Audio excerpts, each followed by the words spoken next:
Muy buenas tardes a todos, muy bienvenidos, muchísimas gracias por estar aquí con nosotros y muchísimas gracias por la espera de estos minutos antes de comenzar.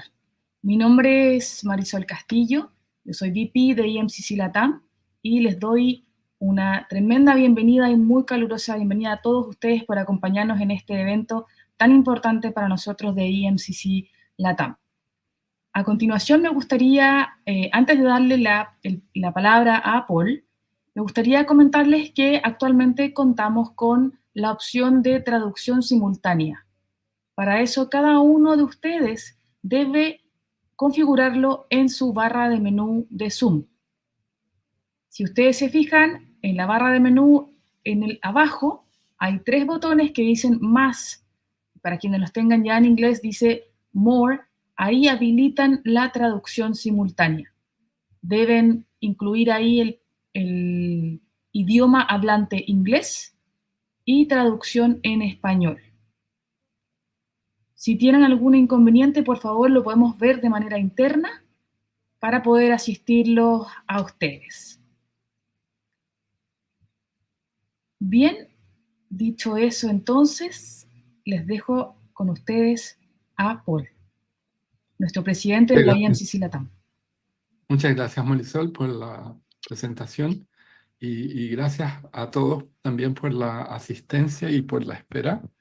Les comento que estábamos struggling ahí, como peleando con la traducción con inteligencia artificial y parte ganamos, parte no.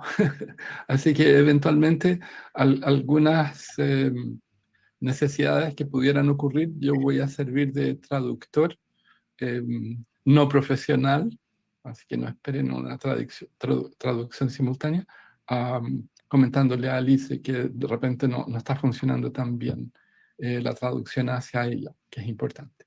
Ahora, ¿quién es esta señora? Esta señora es tremendamente importante para nosotros, para el desarrollo del coaching, mentoring, y además ahora es una impulsora del mundo de la supervisión. Ella tiene una vasta carrera y práctica de gestión organizacional, de gestión cultural. Es una past president de la EMCC Global y cofundadora junto a David Clutterbuck, también de la EMCC. Su importancia relativa está también en libros, está por la cantidad de personas que ha formado, por su calidad humana. Es una persona que uno agradece de encontrarse en la vida, en la medida que uno ve que aquello que enseña lo lleva embutido, lo practica. Su cariñosa forma de ser, su bondad, su gentileza asociadas a su conocimiento la hacen para mí ver como una mujer sabia, un buen ejemplo a seguir en muchas áreas. Y tenemos la suerte de que ella nos está apoyando en la difusión de EMCC a través de como spreading the word, ¿no? Como haciendo un trabajo misionero. Para nosotros es un gran orgullo poder contar con ella. Así que los dejo con Liz para que nos hable del tema que es tan interesante y que está permeando gran parte de nuestro quehacer diario, que es inteligencia artificial, y que también se va a introducir en nuestros trabajos de coaches, como mentores y como supervisores. Así que, Lizzie, it's on you now, so your time. Okay, thank you, Paul, and buenas tardes, and encantado de estar contigo. So, thank you for inviting me today to be with you, and I haven't got a clue what Paul has just said, but I'm sure it's all very nice. So thank you for the introduction, Paul. So I'd like to this afternoon actually for you, isn't it? It's this evening where I am in England. It's dark and hence all the lights on in my room. And I'd like to do a short intro to introduce a session on artificial intelligence, I'd like to put that in the context of leadership. And for yourselves, you might like to think about this from your own perspective as a coach, a mentor, or a supervisor, or all of those. You might like to think about your clients that you have in organizations, or clients that are not in organizations. So wherever you can apply this presentation that I'm going to share with you this evening, hopefully it will give you some insights into how we can use artificial intelligence in those circumstances. Okay, I'm really happy to take any questions, but obviously I need those translated, and I think Marisol is going to help me with that. So thank you very much, Marisol, for taking that on. Now I'm going to share a slide deck. I am going to attempt some live demonstrations online. So we know what technology is like. It worked perfectly before I started this session, and I've got everything crossed that it's going to continue that way throughout. Let's see if technology is on our side. So let's get started and share this with you. See, I didn't want that. Already, we haven't got our sharing right. That comes later. All right, that's the one I want.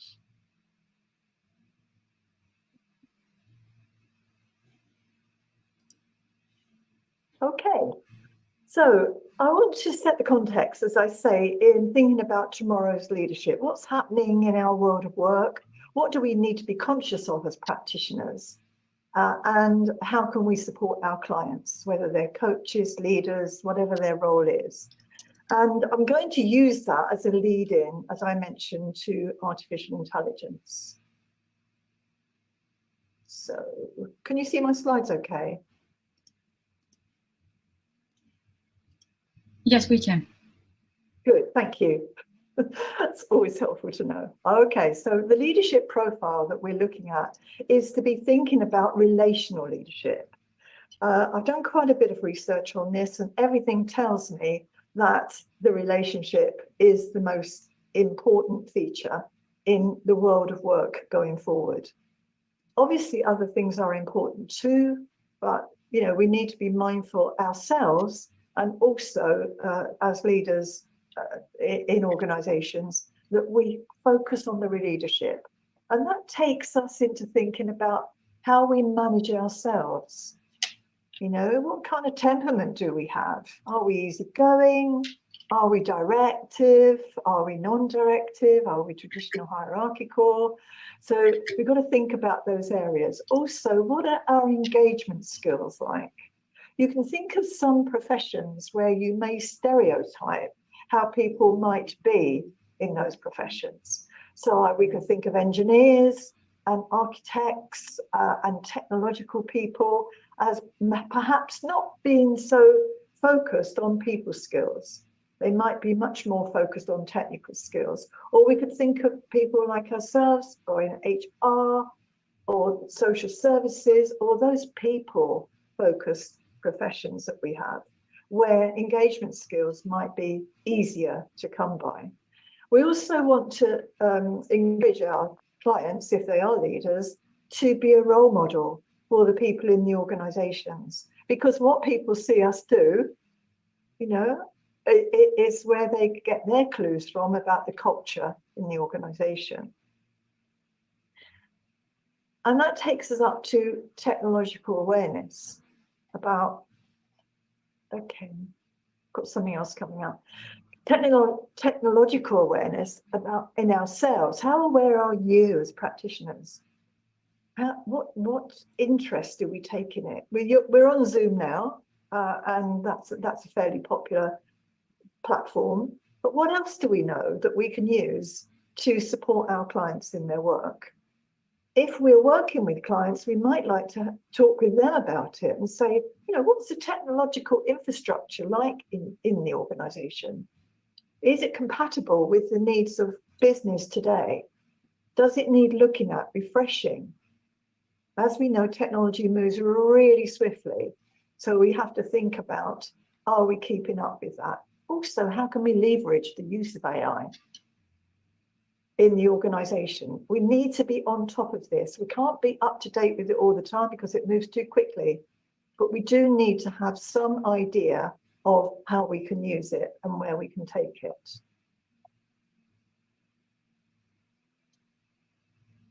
So leadership, we need to be flexible. I keep getting things coming up on my screen that are covering up some of the slides. So you might see me doing a little bit of movement around. Leadership agility, where are we on that continuum as leaders? Are we up that very end of traditional organizations where it's hierarchical, top-down leadership?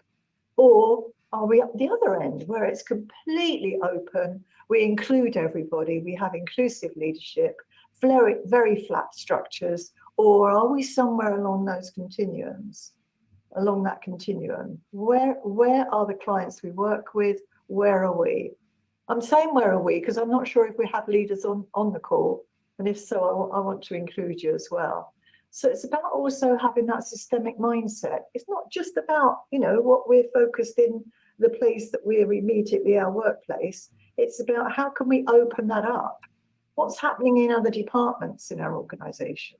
What's happening in our sectors? What's happening politically? What's happening sociologically? So we need to be looking at very wide at that systemic influence, what's happening in our ecology, to see how that impacts on our practice as practitioners and on some of our clients who are leaders. What kind of legacy do we encourage our leaders to build? Why are we there? What's the purpose of our work? Do we want to sow the seeds for the future enhancement of the organization to keep its viability? Or doesn't that matter? No, where are we? Our leaders need to be adaptable. Adaptability is the name of the game. Honoring diversity, and that's more than culture, that's more than race, that's more than religion. It's also about diversity of ideas. We may all be from the same culture, but we can still embrace diversity by thinking about what does each of us contribute with our special knowledge and our special skills. Are we resourceful enough during change? We're beyond resilience, we're now into anti-fragility. How do we build our resources internally to meet the change head on and welcome it and think it is what it is? We're never going to keep up with change. It's part of where we are in our world. It's part of being in an uncertain world and seeing uncertainty as an opportunity, not as something that's going to stop us stopping us being successful. What can we learn from it? Chaos. We can always find some change out of chaos that can make the world and our organization, etc., a better place. And then that distributed leadership, you may already be familiar with organizations that have this in place. It's something about empowering each of us to bring out our own leadership skills. What do we have? Recognizing talent. I know there's something else underneath that talent recognition. However, I can't see it because the translation is up there. So I hope you can work that out for yourself, what that means. There's also this shared learning. We need to be thinking about the collective learning, the collective intelligence. What can we embrace that we can all use and support each other? Enabling by engaging. So as leaders in our organizations, we need to be thinking about how am I going to engage everyone? How do I motivate, encourage, give people bandwidth to be able to shine? And how do I get knowledge from networking? Not just kind of going with what's in my immediate vicinity of where I work, but what can I learn from people in other organizations that have a similar role to me, and that I can have a conversation with them, a peer conversation. So that's just giving you a brief glimpse into the leadership space. And then we want to be thinking about building the relational leadership muscle. Where do we get that from? It starts with a values match. Do our values match the people that we're working with? Do they match the organization we work in? Do they match the culture of the organization? Do they match our peers? Do they match our leaders? What do we do if there's a mismatch? It's going to impact, obviously, our relationships. What are our learning preferences? How do we like to learn? How do our colleagues like to learn? How do our direct reports like to learn? How do our clients like to learn? Do we even think about that, or do we assume that everyone learns in the same way as we do? Do we have that adaptive leadership style where we can be flexible and change ourselves or calibrate our style to meet the needs of what's happening right now and to help others? Do we worry about being emotional intelligent, or do we think, well, people come to work, they expect to just get on with their work, and there's a job to be done and it needs to be done. I don't have to worry about getting engaged. Well, we do have to worry about it, and this is where we can come in as practitioners, as we know. I'm sure you all work in this field, as well as the social intelligence that goes hand in hand with relational leadership, and that cultural intelligence around. We're working on a global platform. How do we interface with people on our global teams, for example? Yeah. How does that work? Do we have to do some work on ourselves, or are we very conscious of it? Marisol, I'm just checking in with you. Is the speed of how I'm speaking okay? I think it's great. Thank you. Thank you. So let's move on to how can we accelerate relational intelligence? This is just it. This could be in ourselves, it could be in our clients, it could be generally. We need to be thinking about the attributes that go with relational leadership. And I did my doctoral research on feedback, which came up with some of the themes that help us to create this relational leadership muscle.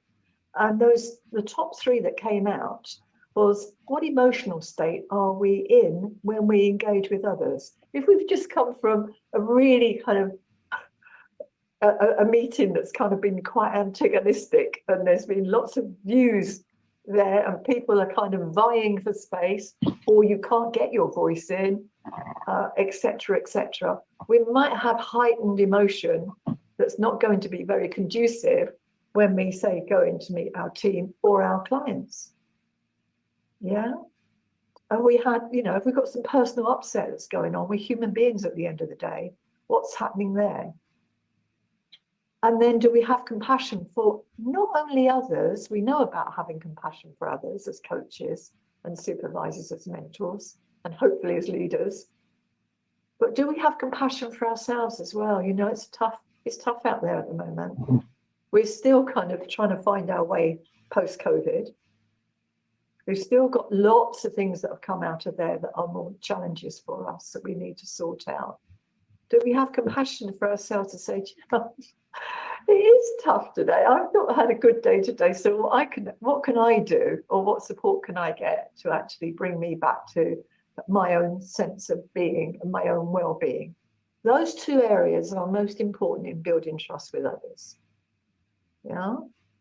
So if we've got trust in people, we can kind of flex those times when we may not be exactly in our best place or our best space.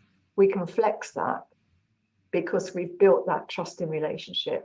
We can rely on people helping us in times of chaos, in times of pressure, when we have to get that job out today, So it's about encouraging our clients. We are at the moment as practitioners. It's about encouraging them to have this way of being. Okay, so how can we get personal growth enablers? Because I don't know about you, but I know when in my practice as a coach, when I go into organizations, they go, yeah, that's all right to say all of that, Lise. However, we're on 24/7. There's expectations that we answer emails outside of work. We answer WhatsApp messages at any time of the day. We're working on a global platform, so we're on a 24-hour clock. So when do we get time to get this time for us so that we can get our own growth? Well, what we can encourage is how much personal freedom is there in how we do our work. So do we work for someone that enables us rather than disables us?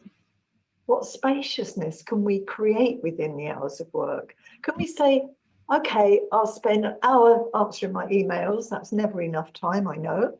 But can we say that and then be in the mindset that I'll then have half an hour, even if you had 2 minutes to do a meditation or some mindfulness. 2 minutes is not long out of our day, but they are so important minutes that we take time out. Could we do a mindfulness walk around the building? Could we do a mindfulness walk in the fresh air, which is even better? Could we go with our clients? I'm sure some of you already do go for a mindfulness walk with clients, or go and sit in a park, just so that we've got a change of scenery and change of tempo. And finding creativity in that time-bound world of work. How can we shake things up a little bit and do things differently and take control of situations to think, do you know what? I think I'm going to do this in a different format altogether. And hopefully, if we embrace artificial intelligence more effectively, we can use that to help us with that creativity. Because that constant busy on all the time, and you know what, it becomes a pattern. It becomes a phrase we say when people say, well, how are you today? I'm fine, except I'm always busy. I can't find time for any of this because I'm always busy. Really? Are we really always busy? Question that with our clients. Ask them to talk about a typical day. I'm not saying it doesn't exist. I'm just saying that sometimes it can become a way of thinking because we believe we're on all the time because of technology. And our well-being hinges on that intrinsic and extrinsic motivations. Is the job itself exciting enough to keep me engaged and re-energize me? Or does it drain my energy? Can I get in touch with my boss whenever I want to and get that extrinsic motivation? And we know that stress fueled by our relationship is fueled by our relationship with time. If we constantly think we're under pressure, we will increase our levels of stress. So that's going to disable rather than enable our personal growth. Okay, so I want us to just take a little breather there, all right? Because what I've done is just set the world of work for you. Now I want to start us thinking around artificial intelligence. All right. Can I just ask you, Marisol, are there any questions so far? No questions. Anything you need to be mindful of? Actually, I think we are having some problems with the translation, with the automatic translation. It's not really coherent. So maybe some of them are struggling with understanding what you're saying. So let's help people in that sense, okay? Let's see, how can we... what can we do for? Would it help if I spoke slower? Yeah, I think so. Maybe you're too fast to artificial intelligence. You're catching your speed language. Yeah, that's why I wanted to check in. Yeah, so, maybe a little bit slower, it would be better. That's okay. I'll do my best and say, Lise. Thank you. Thank you. Hey, Paul, go like this. If I start speaking too fast, just slow down. Does this or does try signals? Yes. Does this already look as though it's translating more easily? Now I'm speaking more slowly. Or not? Is it just the same? Yes, it's better. It is better. So I'm sorry, we can't start again. Because those of you that have heard this, this presentation, won't want to hear it again. But hopefully, because it's recorded, then when you listen to it back, you'll be able to fill in those gaps that we have. Sure, and the video is going to have the captions also in Spanish. Oh, and we can translate those captions into English as well. Also. Okay. Yeah. Okay. Okay, let's see how we get on then. So what I'm going to do now is to start on the artificial intelligence. So fingers crossed that all this works okay for us, all right? So I want to start off by us thinking around how we came to start using artificial intelligence. And, it's been around for some time now. However, there may be some of us as practitioners who didn't engage in it. Our clients may have been local, so there was no need to, because we did in-person work. And my understanding is that perhaps Spanish-speaking people prefer, this is just my own kind of perception of Spanish people perhaps preferring in-person work. I know I have clients in other countries who prefer that, but you're the best judge of that, obviously. So if that's the case, then it's likely that we won't take on AI readily. But of course, COVID came along and we were forced into using technology if we wanted to be able to converse, work, and meet other people. I used Zoom already with clients before COVID because that was the nature of my practice, because I had an international client base. So I was very familiar with Zoom, and before COVID came along, because I was attracting people from different parts of the world as clients for training in coaching and in supervision, I'd already put my programs available online. So I was really lucky. I'm not a witch, I promise you. I did not predict or know that COVID was coming along. I had no idea.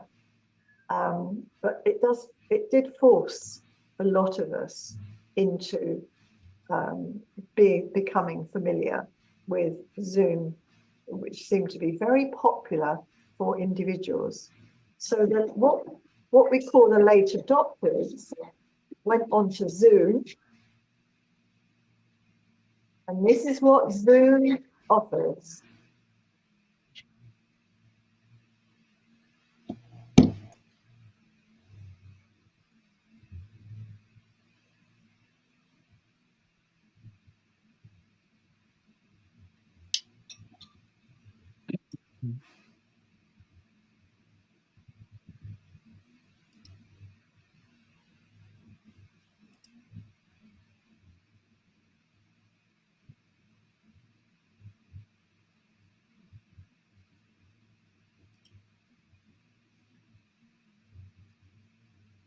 So I know that the captions were in English.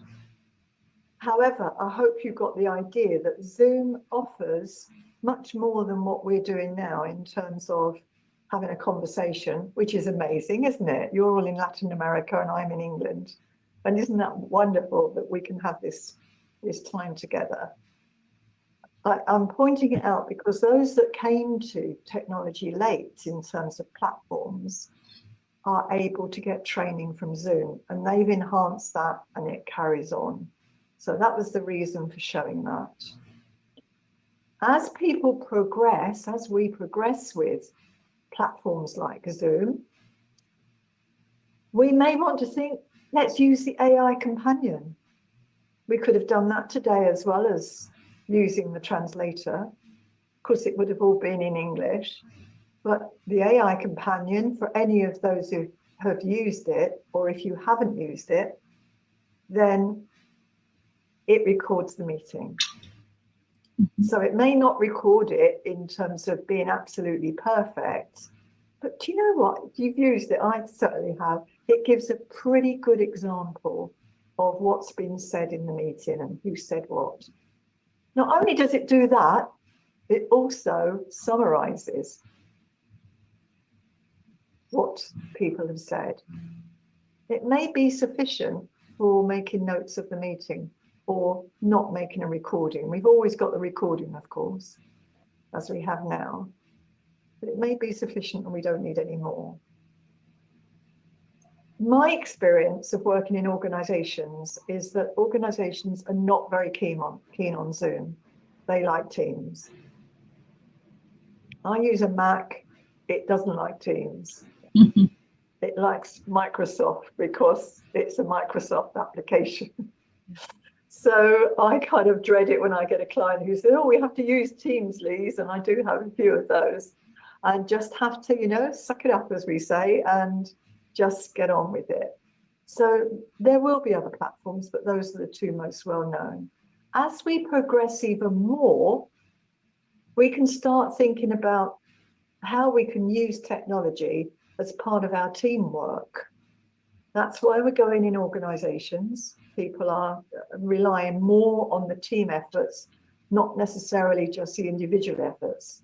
And here's a few here, you know, Troop Messenger. I didn't know some of these. I just collected a few of a web search and Flock. I thought that was quite good for team collaboration. It reminded me of a group of sheep in a flock. Chanty, task management with team chat, helpful to sort out project maybe. Basecamp, I think you already use, because I know Paul uses Basecamp for project management. And WhatsApp, I think, is fairly frequently used globally, and Messenger.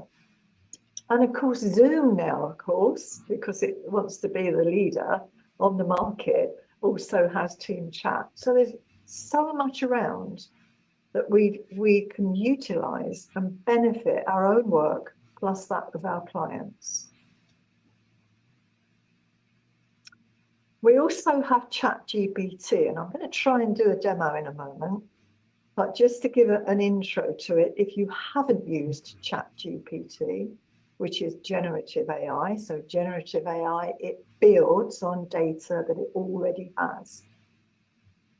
Yeah, but it has to have the data to be able to build on the answers it gives you. So that's why it's called a predictive tool. Yeah, don't try for facts on it. It's a lot of students have been caught out with using it because it's wonderful. I'll just go and ask ChatGPT the answer to this question. You will get an answer. It will always answer us. However, those answers may be unreliable. So it's very good as a kind of platform for getting some ideas, you know, especially around if you want to make a marketing plan, etc., etc. You can get some ideas from ChatGPT. But remember, don't go to it for references or research because it can be unreliable. Tell it what role you want it to play. What do you want it to do for you? Do you want it to answer a question for you, or do you want it to do something else, to give advice? Tell it, and it will do its best to give that role. It also is helpful if you give some context around the topic that you're speaking about. Are you going to ask it a question? If you just give the flat question, you may not get an answer that gives you a contextualized one of how it might work in this situation or that situation, what you've got to be mindful of in that context, etc. So you tell it what you want it to do, and it's very user-friendly, I think. What format you want it in. It will do its best to kind of set out, if it's a report format that you want, say, I want this in report format. Yeah, if it's an email that you're finding difficult to write, or you haven't got some technical knowledge about it, say, I'm going to write an email and this is what I want you to help me with. The answer is this instant. I was really shocked the first time that I used it because I couldn't believe it. I'd only just put the question in and there was the answer. It's amazing. So in its way, it can be very useful. All right, so should we give it a go? ChatGPT. And I obviously prepared this earlier so that I could show you how it works. And I gave it the question, how can I explain supervision to new coaching clients? Okay, so I'm going to stop sharing. All right, so I'm back with you because I want to share with you ChatGPT live, all right? Fingers crossed, everyone. So, where are you?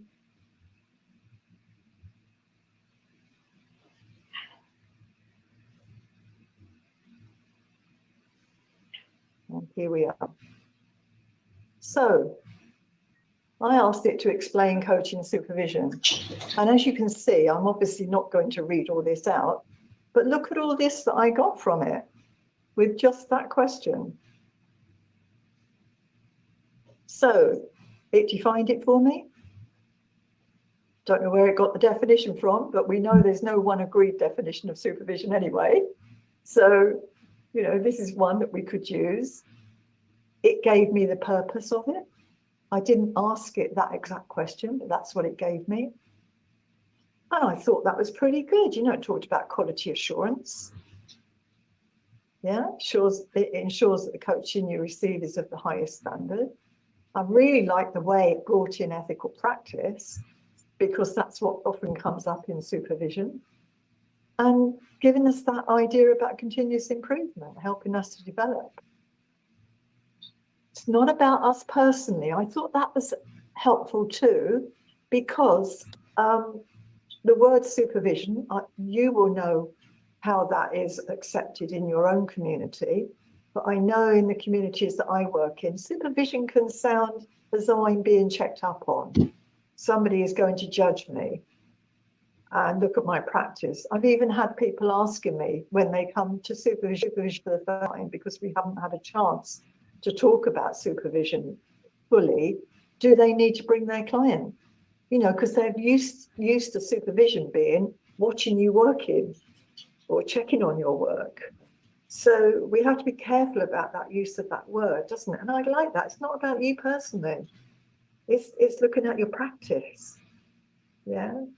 I'm kind of thinking that that's a bit of a bold statement. It's what supervision is not. It's not about you personally, because we do also, as supervisors, help to shine the mirror, as we do as coaches, on our clients. You know, what's happening here. We're looking at personal growth. We are looking at quality management of practice. We're also looking at the well-being of our clients in supervision. So sometimes, maybe personally is not quite the right word, but sometimes it can be personal if we're talking about somebody's well-being. But I thought, you know, as a first stab, it's confidentiality that's come up. We might want to have a much broader conversation than that, but at least you've got the headings there that can be guidance for yourself to add things to it. So you see, I put that question in. Can you say more about confidentiality? Certainly, it says. Very, very engaging, relational. And then goes into further information about confidentiality, the limits of that, etc., your rights as a client, trust and openness. Look at all this information. And then it would go on. You know, this is, as I say, an example of what I put in earlier, but it would go on and ask you if you've got another question, or does this cover what you want? Very easy to get into. So I'll stop sharing that. And go back into the slide deck.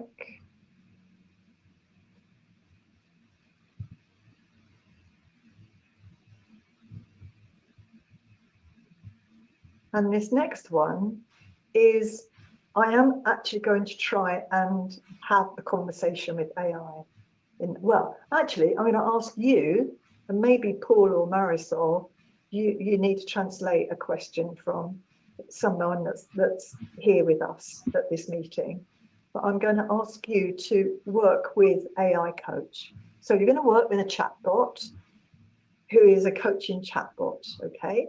And so let's see again how this is going to work.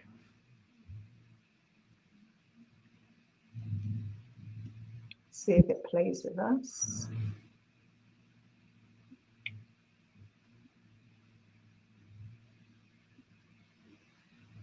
And here we are. So we're in, I've already come into a session on AI coach. So it says, hi, I am your AI coach.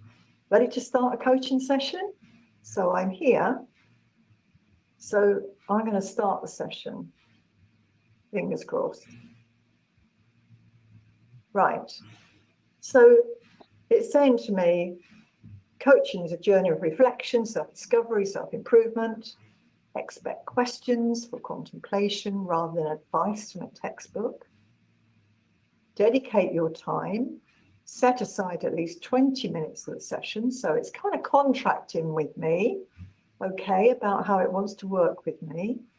Sometimes slowing down is the key to speeding up. So it's giving me a clue that you can't rush things sometimes. And then it's telling me that they recommend it's completing a session in one sitting.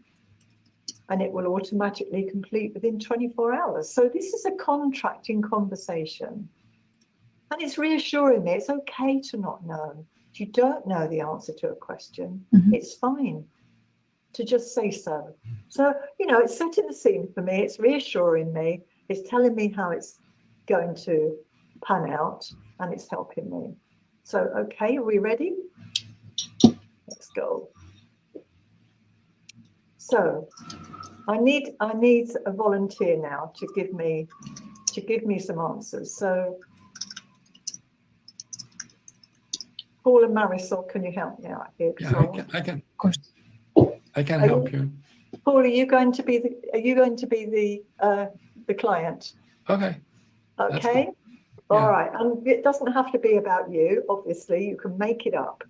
So, how experienced are you with coaching? None at all, some, or very? Some experience. Okay. Let's highlight that one. Do you already have a clear goal that you want to work on? So this is a typical action planning. Yes, I do. Are you looking to gain insights, catalyze action, or both? I think both. Okay, that's already highlighted. We'll just reassure that.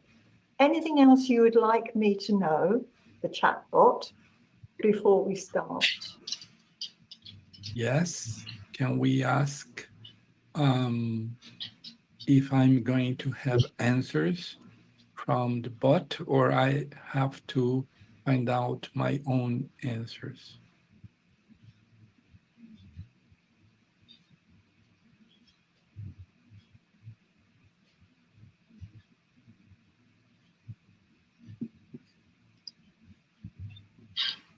No, because we're on. Okay. Okay. So let's start.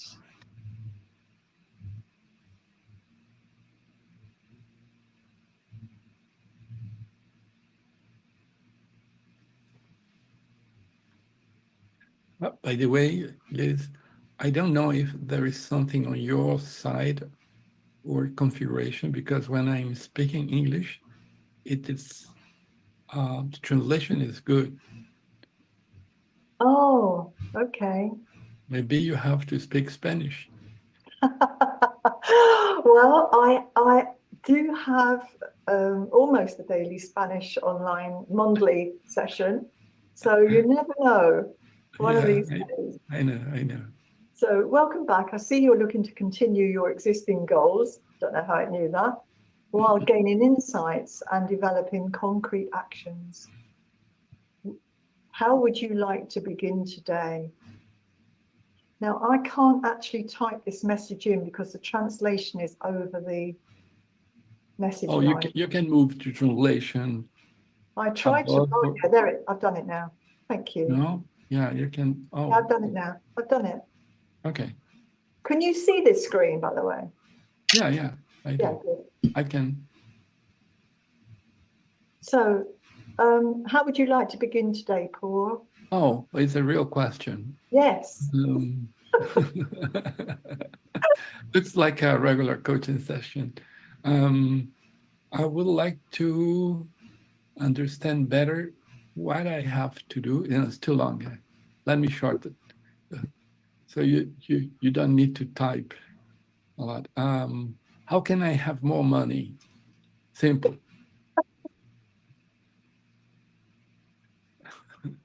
Go and work, we'll say.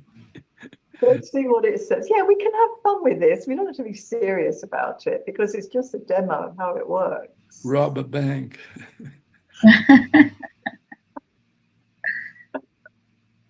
I was thinking about it, Paul.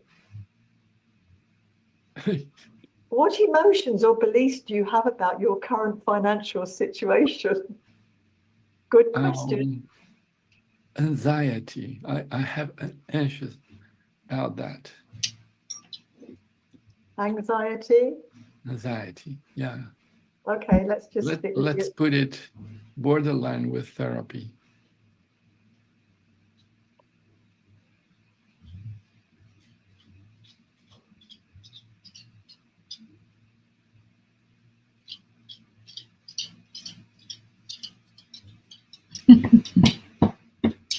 I remember I was in a demo as well, was in the Czech Republic, and the bot afterwards, this unqualified me.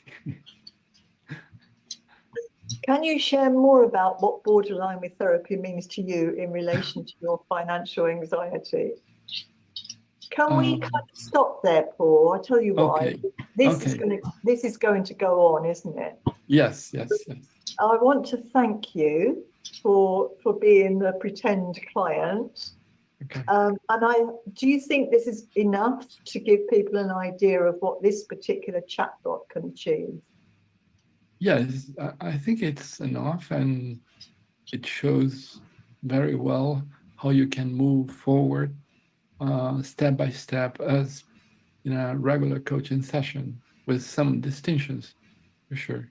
Okay, good. Okay, so I'm going to stop sharing that now. Thank you. Thank you.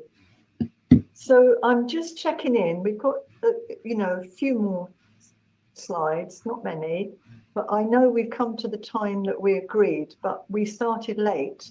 So if you're okay, I'll just carry on for a little longer. Is that okay? It's okay, Lise. If Thank you.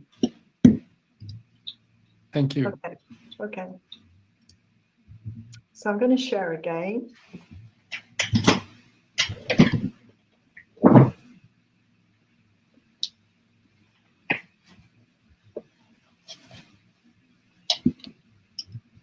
So it was very good. It behaved itself. So what I wanted to point out here was that people that are early adopters, so people that are, really keen on AI. I mean, I'd love one of these headsets. I know they're normally used for gaming.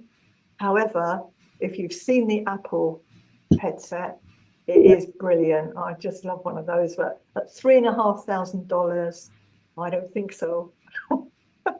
I'm going to wait, but I'd love to be in that virtual world. And this is great for, say, somebody who's really stressed or they don't know where they're going, to take them out of their world. Do you remember earlier I was talking about how we might take people out of their current situation? Let's use the metaverse. and use virtual reality and have some fun. And that obviously creates a different energy for our clients. So the younger generations, and I'm not just leaving it to the younger generations, because there's more mature people that are also very familiar with artificial intelligence, but the younger generations are brought up on it, basically. So they will be early adopters from babies. You see babies now going around in their pushchairs with their iPads and playing games on them. They're going to be way ahead with using AI. So but let's just think about how we can be more creative as practitioners in terms of what we use. I wanted to just point out that book as well for anyone who's interested in looking at this further. This is a new publication by a guy called Sam Isaacson, and that was his website that I just used for the live session with Paul in how to survive as a coach in a digital world. I've also been on some of his sessions. If you don't know Paul, he's very accessible and helpful. And what do I have here for you? So we like to think that, we can't be replaced by artificial intelligence, we might think. We might be a bit more up for that, but we might think that we can't be replaced. So we have to think about how we can be different. But, in one-to-one supervision, we could have an autonomous virtual human that we could, as supervisors, we could bring them in. So I just want to give you, if you haven't seen this TED Talk, I'm not going to play it all, I'm just going to play part of it, about Emma. Let's just see what you take from this. Hi, everyone. I'm Sarah, and I'm a talent manager. Who do I manage? A girl named Emma. She's a fashionista that lives in Tokyo. She posts about her life and her outfits on social media platforms like Instagram, TikTok, and X. She has a younger brother named Zin that she always gets in a fight with, a little dog named Einstein that she takes for walks. Her favorite food is yakitori, and she sits first row at fashion shows and dances to TikTok videos. Yep, just a normal girl online. Except she doesn't exist. She's a virtual human made from CGI, born in 2017.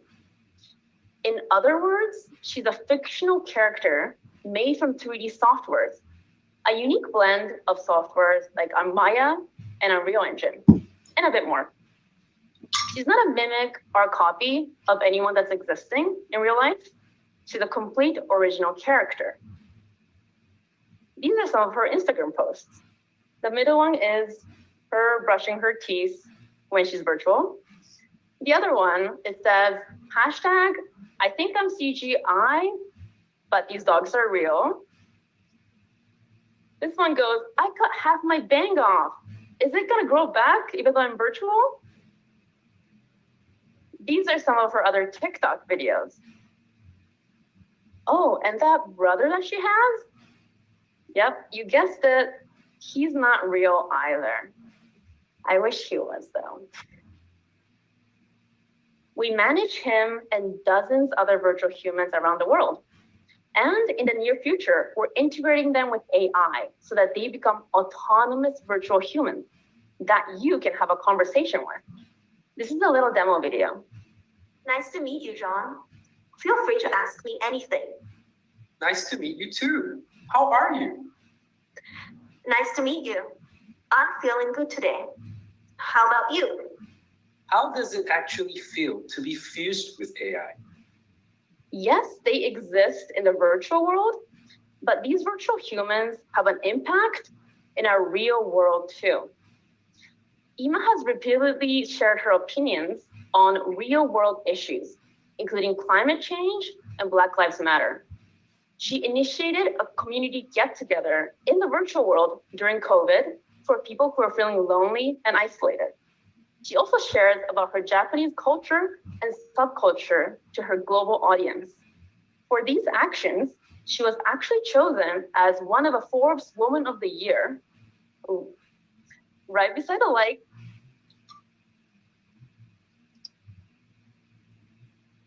So it goes on, and you can easily turn up this video on TED Talks. So, but as you can see, wow, surely that must make us think Emma could be a coach. Obviously, Emma needs programming. However, maybe that's where we're going.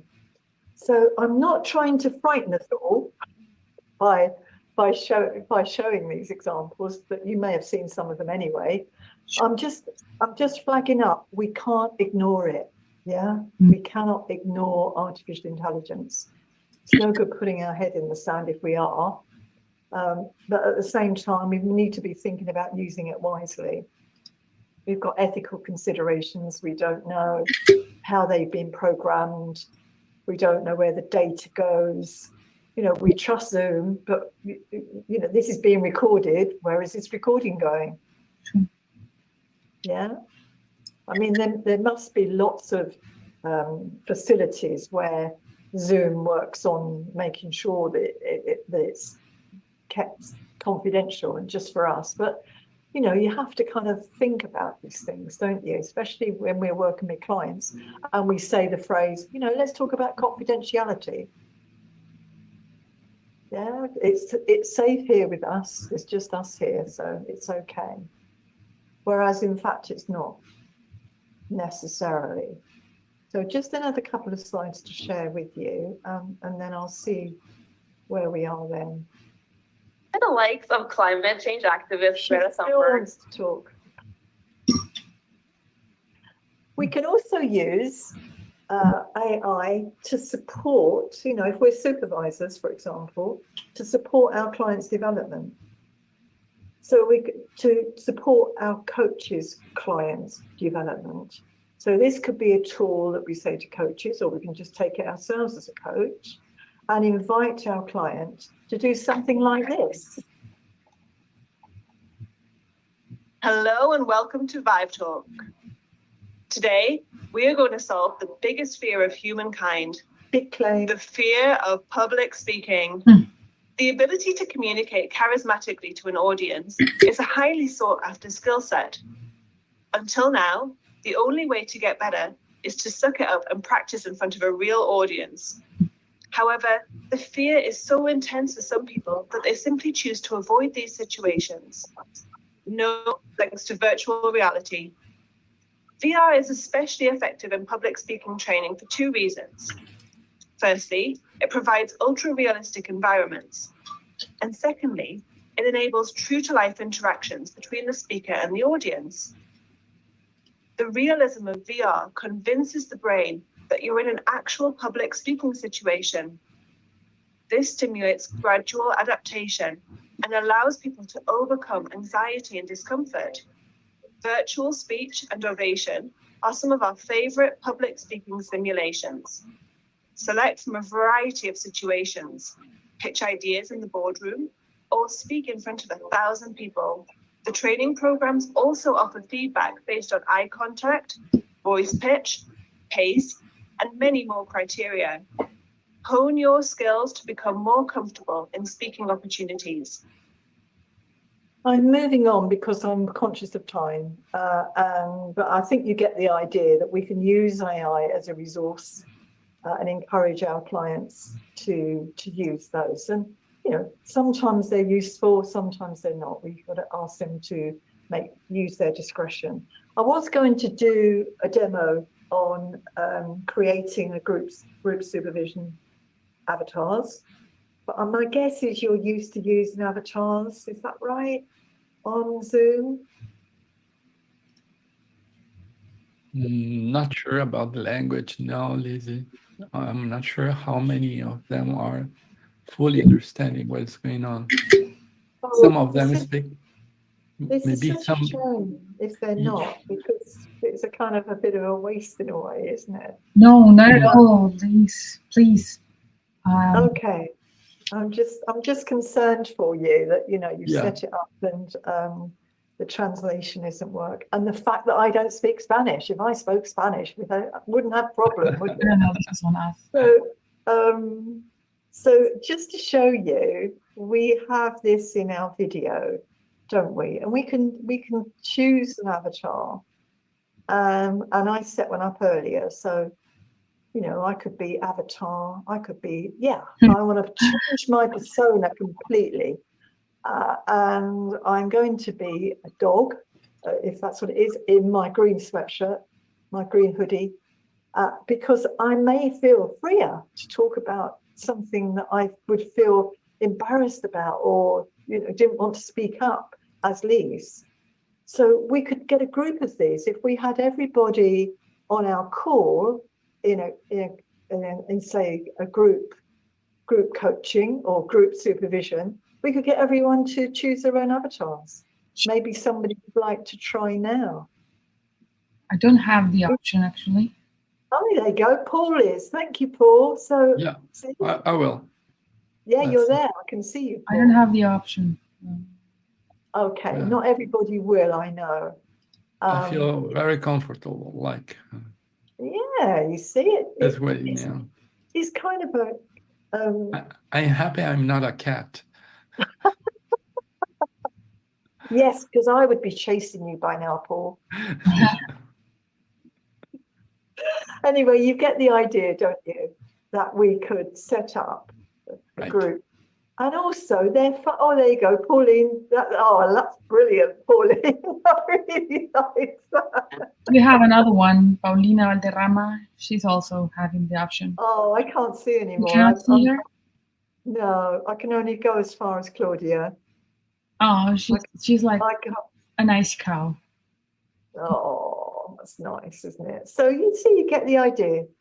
If you want to, if things are getting a bit heavy, you know, and you think, I just want to let's lighten the mood a bit. Okay, let's see what avatars we'd like to be for 5 minutes. You know, we can kind of do that kind of thing. Right, okay. So, oh, Pauline, boy, now, well done, Pauline. So I'm going to come out of my avatar now. Okay. Come back to being Lise. I'm kind of in the gloom, as you can tell. It's nighttime here in England, and it's very dark out there now. So here I am back with you. I think I just have another couple of slides to share with you, and that's us done. So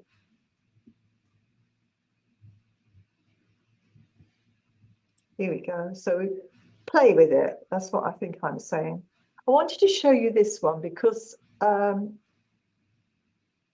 it can be a bit scary if we're not using AI, we're not familiar with it, and it frightens us a bit. We could think, you know, I don't want to go down that route. Or we could think, it's not worth me being a coach anymore because AI is going to take over. And of course it has. When you see that chatbot that we had earlier, then you could set an action plan with that easily. You can put an app on your phone and you're fine. So we need to think as coaches and practitioners, what do we offer that's different from AI? So at the moment, AI gives information much quicker, much easier and succinctly than the human brain will ever do. So, you know, let's think, wow, that's a real resource that we can tap into. That's good. But they won't have our experience as a human being, our life experience, our work experience, etc., etc.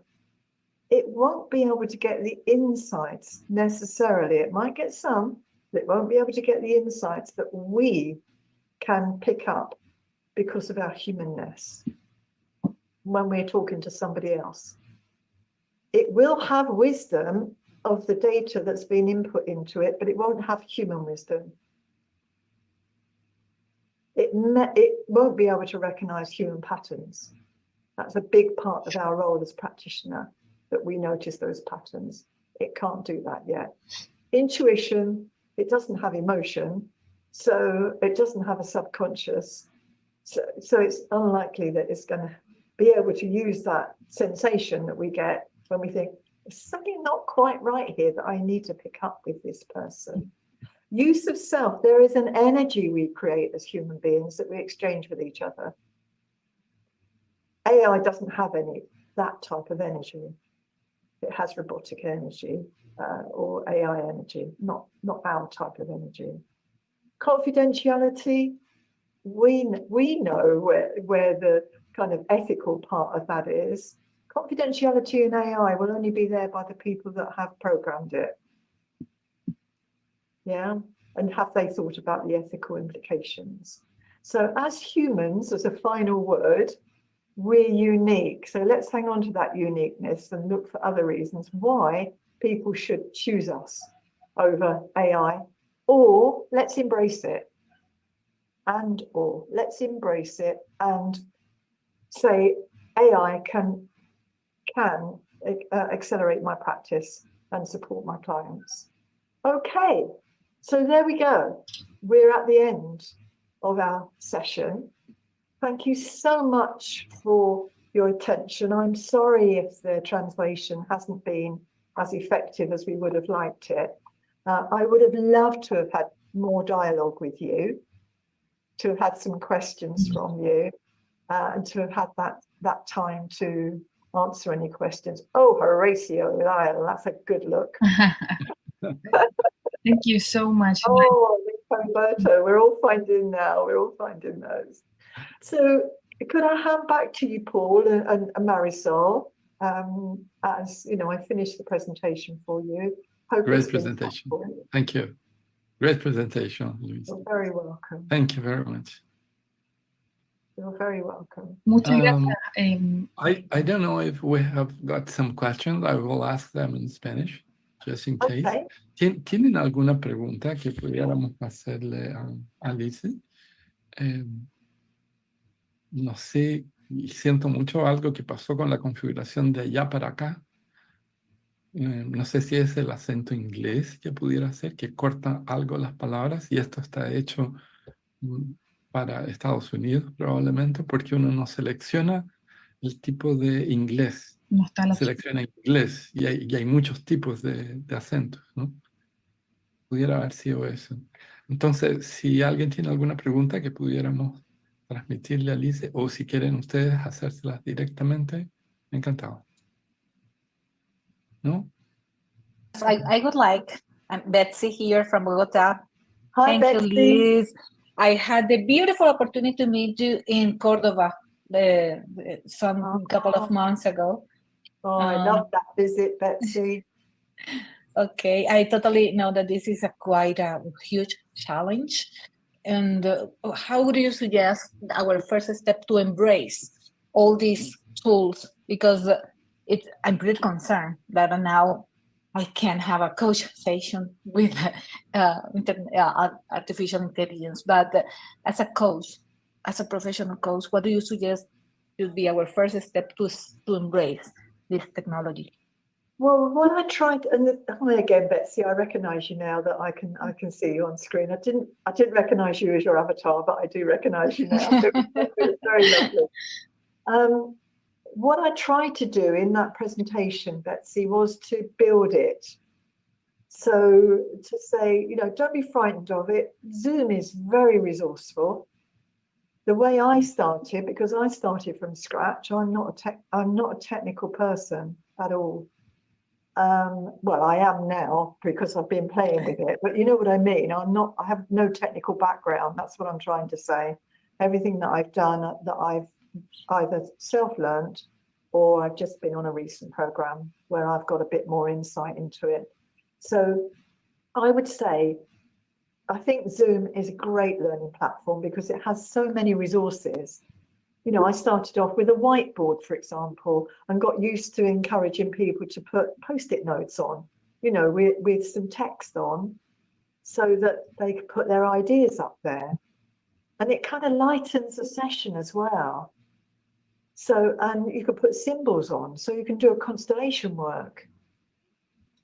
So it helps us to be more creative as well. So I'd say don't try and kind of, it's a bit like eat the elephant a bite at a time kind of thing. You know, don't think I can do the whole thing straight away, and you may never want to. Let's not set ourselves up to fail in terms of getting into very heavy AI. We can use it very effectively. What I would say to you is be mindful of your client base. If you are working with younger people, it's highly likely that they will be into virtual reality, even if it's through gaming. What do you do if they say, do you know what, I want to run this session using my virtual reality mask screen? You know, we do need to know what these things are. Horacio's having great time with avatars. I really like it.